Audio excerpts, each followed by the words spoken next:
One of the questions a lot of people have been asking in the wake of that massive earthquake in Haiti is, what about the risky fault lines right here in the United States? There are many, and they're in parts of the country you'd never expect, not just California, but places like Missouri and Tennessee. So how many Americans are in danger, and what if a huge quake hits here?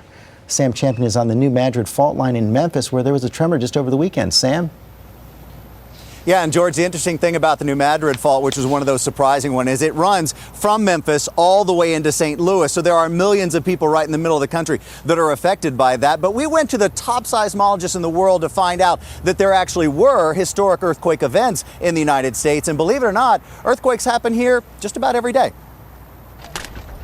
The thing with earthquakes is it's location, location, location. So as we saw with this devastating earthquake down in Haiti, that was a magnitude 7 rupture, but more to the point, it was directly underneath very large population. Just like California, where most Americans may think all our earthquakes are centered. But California's San Andreas is just one fault zone. There are at least 4 active earthquake zones that cover this country, all of which seismologists say have had historic eruptions, and each could have another catastrophic strike at any time.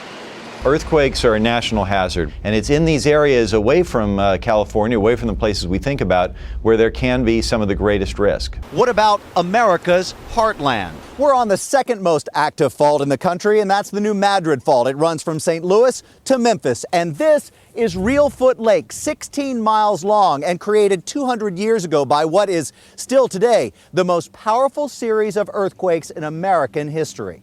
It happened nearly 200 years ago on the morning of December 16th, 1811. An estimated 7.5 on the Richter scale. It was followed by a series of 2,000 aftershocks over the next 5 months, some measuring 8.0 and felt as far away as Boston. New Madrid is the biggest fault line east of the Rockies. It extends 120 miles through 5 states, cuts across the Mississippi River in 3 places, and slices the Ohio River in half. Even now, the area averages a tremor every other day. A major earthquake here would affect 15 million people in 7 different states. Do we think there's a big earthquake on the way for this zone? Yes, we have a history of large earthquakes that have occurred here at least over the last 1,500 years, about every 500 years. And those earthquakes occur as large sequences of events, not just a main shock. New York, New Jersey, and Pennsylvania have the 70-mile-long Ramapo Fault. These streaks are really all that's visible of the Ramapo Fault, and they continue all the way up this rock. It's one of the largest in the Northeast, and we're really just about an hour outside of New York. Never heard of it? Well, it's been quiet for a couple of hundred years, and seismologists say that's part of the problem. We know in the future at some point an earthquake is going to occur, but we don't really understand the rules of the game yet in this area. What we do know is the last major activity on the Ramapo Fault was a 5.2 centered in Brooklyn, New York in 1884. And if that same quake hit today, there are now 8 million residents of New York City. All could be affected by the Ramapo Fault's dangerous reach. One important fault is the one that crosses Manhattan from the Hudson River to the East River, more or less along 125th Street. That's a well-known fault.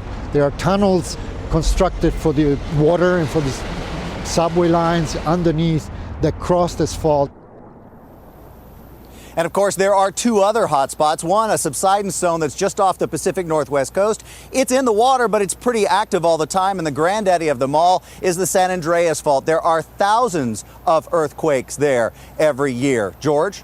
Hey, Sam, thanks very much. That was fascinating, Sam. Thank you. You said your girls were asking you this weekend about earthquakes? You know, very natural fear. They see all these pictures. They wondered, can it happen to us? Can it happen here? I had been talking to Sam on Friday, so I knew a little bit about the Ramapo Fault. We have a lot more information on our website at abcnews.com.